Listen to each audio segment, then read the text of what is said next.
기도하겠습니다. 좋으신 아버지 하나님, 오늘도 저희들에게 이 아침의 시간을 허락하여 주시고 또 주님의 말씀 가운데 이 하루를 출발할 수 있게 하시니 감사를 드립니다. 주님, 우리가 하루하루 말씀을 따라 살아감을 통해서 하나님의 선한 뜻을 잘 깨닫게 하여 주시고 주님께서 이끌어 가시는 그 하나님 나라를 향해서 앞으로 나아가는 우리의 삶이 되게 하여 주시옵소서. 우리가 언제 어디서 무엇을 하든지 우리와 함께 하시는 하나님을 알게 하여 주시고 그리고 하나님의 마음 따라 또 하나님의 선한 뜻을 따라서 바르고 참되게 살아가는, 그래서 하나님의 선한 영향력을 끼치며 살아가는 저희들이 되게 하여 주시옵소서. 우리 구주 예수 그리스도의 이름으로 기도드립니다. 아멘. 오늘 우리에게 주신 말씀은 민수기 29장입니다. 본문 읽기는 29장 12절에서 22절입니다. 일곱째 달 15째 날에는 너희가 성회로 모일 것이요 아무 일도 하지 말 것이며 이래 동안 여호와 앞에 절기를 지킬 것이라. 너희 번제로 여호와께 향기로운 화제를 드리되 수송아지 13마리와 순양 2마리와 1년 된 순양 14마리를 다 흠없는 것으로 드릴 것이며 그 소재로는 고운 가루에 기름을 섞어서 수송아지 13마리에는 각기 10분의 3이요 순양 2마리에는 각기 10분의 2요 어린 양 14마리에는 각기 10분의 1을 드릴 것이며 상번제와 그 소제와 그 전제 외에 숫 염소 1마리를 속죄제로 드릴 것이니라.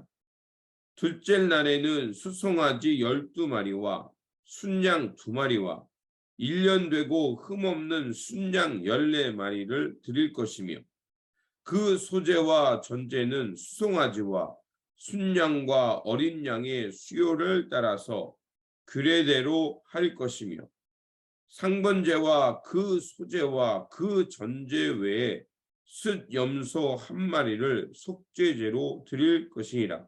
셋째 날에는 수송아지 11마리와 순양 2마리와 1년 되고 흠없는 순양 14마리를 드릴 것이며 그 소제와 전제는 수송아지와 순양과 어린 양의 수요를 따라서 규례대로 할 것이며 상번제와 그 소제와 그 전제 외에 순염소 1마리를 속죄제로 드릴 것이니라.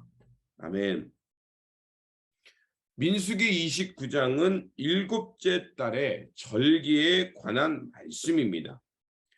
일곱째 달이라는 것은 바로 이스라엘 달력으로 한 해의 그 마지막을 의미하는 겁니다. 그래서 창세기 2장 3절에 보면 하나님께서 천지를 창조하시고 자 일곱째 되는 날에 안식하셨죠. 그러니까 그 이스라엘 달력에 의해서 일곱째 달은 바로 그 한 해를 마감하고 새 해를 출발하는 그런 의미를 갖고 있는 것입니다. 그래서 그날을 오늘 본문에 말한 대로 하나님 앞에서 거룩한 절기로 지키라는 것입니다. 1절을 보면 일곱째 달에 이르러는 그달 초하루에 성회로 모이고 아무 노동도 하지 말라. 이는 너희가 나팔을 불라니라. 이렇게 말하고 있습니다. 그래서 그 일곱째 달의 초하루를 나팔절이라고도 말합니다. 그날에는 이제 하나님의 거룩한 백성들이 다 모이는 겁니다. 그리고 아무 노동도 하지 않으며 안식, 즉 하나님 안에서 생명을 다시 회복하고 또 하나님 안에서 우리가 제대로 살지 못했던 것들을 하나님 앞에서 회복해서 하나님께서 우리에게 주신 땅과 삶의 자리와 이 노동의 의미가 무엇인지를 회복하는 날입니다. 그리고 7절에 보면 일곱째 열흘 흘레는 너희가 성회로 모일 것이요 너희 심령을 괴롭게 하며 아무 일도 하지 말 것이라 라고 있습니다. 그래서 이 일곱째 달 열흘에는 그것을 욤키푸라고 말합니다. 욤키푸라는 것은 뭐냐면 대속죄일입니다. 한 해를 돌아보면서 하나님 앞에서 내가 회개할 거, 풀지 못했던 거, 그것을 회개하고 금식하는 겁니다.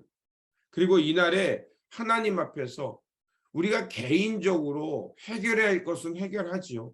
하지만 공동체 전체로 또 사회 전체로 국가 전체로 우리가 하나님 앞에서 돌이키지 못했던 일들이 있습니다.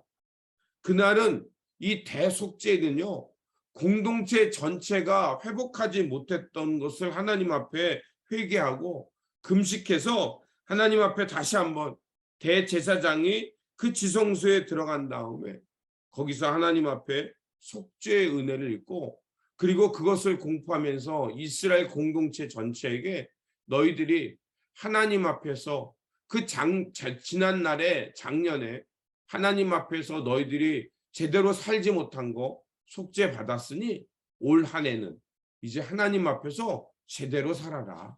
그렇게 그 속죄에 하나님 앞에서 다시 한번 죄 사함을 받았음을 선포하는 날이 바로 이 대속죄일입니다.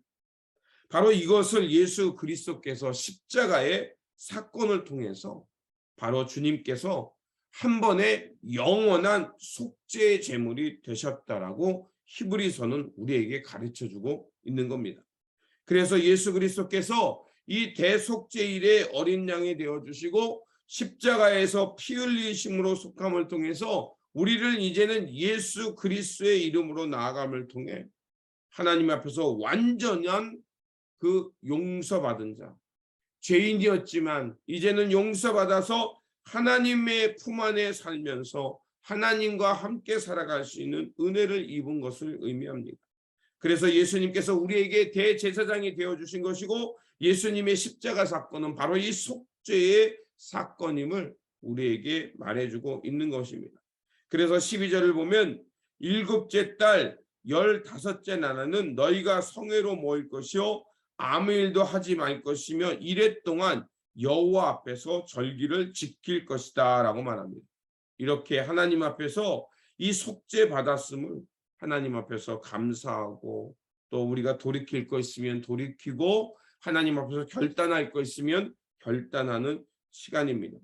이렇게 이스라엘 백성들은 대속죄일을 지내면서 일곱째 달 15째 날부터 일주일 동안 이 절기를 지키면서 장막절 또 초막절, 수장절 이런 것들을 행하면서 이 절기를 지켰습니다. 자, 장막절, 초막절, 수장절. 자, 이 단어들이 말하는 의미가 있겠죠. 자, 이것들은 다 언제 필요한 것이냐면 바로 이스라엘 백성들이 광야에서 장막을 치면서 그 광야의 길에서 그 살아갔던 삶을 기억하는 겁니다. 그래서 하나님께서 그 광야의 시간 동안 우리를 보호하시고 때로는 반석을 쪼개서 물을 먹게 하셨고 외적의 침입에서 하나님께서 친히 우리의 군대 장관이 되어주셔서 싸워주심으로 우리가 생명을 보존하여 마침내 지금 약속의 땅, 이 약속의 땅에 이르러서 하나님 우리가 이렇게 곡식을 저장할 수 있게 되었습니다 라는 것을 의미하는 것입니다. 그래서 이 절기에는요 어느 때보다도 풍성한 제물을 하나님 앞에서 드리는 것이었습니다. 그러면 여러분이 알 수가 있죠. 풍성한 제물을 하나님 앞에 드린다는 것은 그만큼 그들이 하나님의 언약 백성으로 약속을 따라 잘 살아갈 때 그들에게 하나님께서 들어가도 복을 받고 나가도 복을 받는다는 그 은혜를 주셨기 때문에 그들이 그 약속의 땅에서 이렇게 많은 소출을 가질 수 있음을 기억하는 겁니다. 그래서 하나님의 은혜와 하나님의 섭리와 하나님의 언약이 얼마나 소중한가 그것을 기억하고 또한 자녀들에게 가르치고 그리고 그 후손들이 또 다른 후손들에게 가르쳐서 이 하나님의 언약 백성이라는 것 그리고 하나님의 은혜와 돌보심이 어떻게 드러나는지 그리고 하나님의 기적이 우리 눈앞에 있음을 기억하고 체험하게 하는 것이었습니다.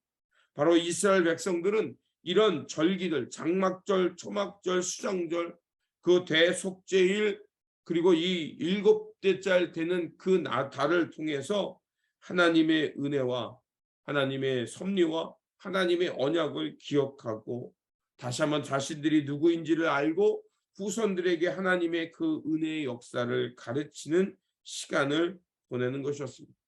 바로 이런 절기와 이런 곡식, 또 하나님 앞에 제사 드리는 것이 바로 하나님과 내가 어떤 관계를 맺고 있으며 내가 어떤 관계를 맺으며 살아야 되는지를 결단하는 절기였음을 알 수가 있습니다.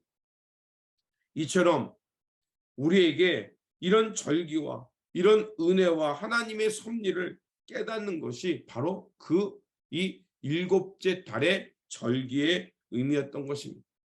그래서 예수님께서도 이런 절기와 관련해서 요한복음 1장 37절에서 38절에 보면 주님께서 어떻게 말씀하셨냐면 누구든지 나에게 오는 자는 목마르지 아니할 것이고 내가 그들의 샘이 될 것이다. 그래서 영생의 물이 될 것이다. 그 배에서 생수의 강이 흘러나올 것이다. 라고 그 의미에서 이런 말씀을 하신 것입니다. 바로 이런 척박한 땅에서 그들이 40년 동안 살아갈 수 있도록 보살펴 주시고 그리고 광야의 여정을 다 마쳐서 언약의 가운데 마침내 약속이 성취되어서 그 가나안 땅에 들어가 소산물을 먹게 하신 하나님의 은혜와 사랑을 고백하며 그들이 한 해를 시작할 수 있었던 것입니다. 이처럼 우리 삶의 장막이 되어주시고 반석이 되어주시고 영원히 목마르지 않게 하시는 샘이 되시는 분은 바로 누구겠습니까? 오늘날에는 영원한 생명수가 되시는 예수 그리스도입니다.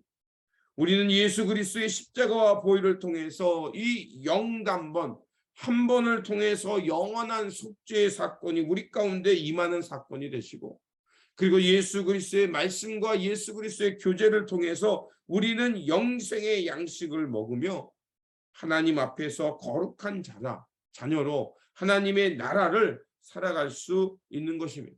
그러므로 오늘 말씀을 통해 깨달은 것처럼 이런 영원한 언약과 영원한 터전과 영원한 양식이 되신 그 예수 그리스도 그분을 우리가 다시 한번 우리 마음속에 모이며 그 예수 그리스도의 거룩한 공동체로 모여서 하나님의 은혜를 나누며 살아가야 할 것입니다.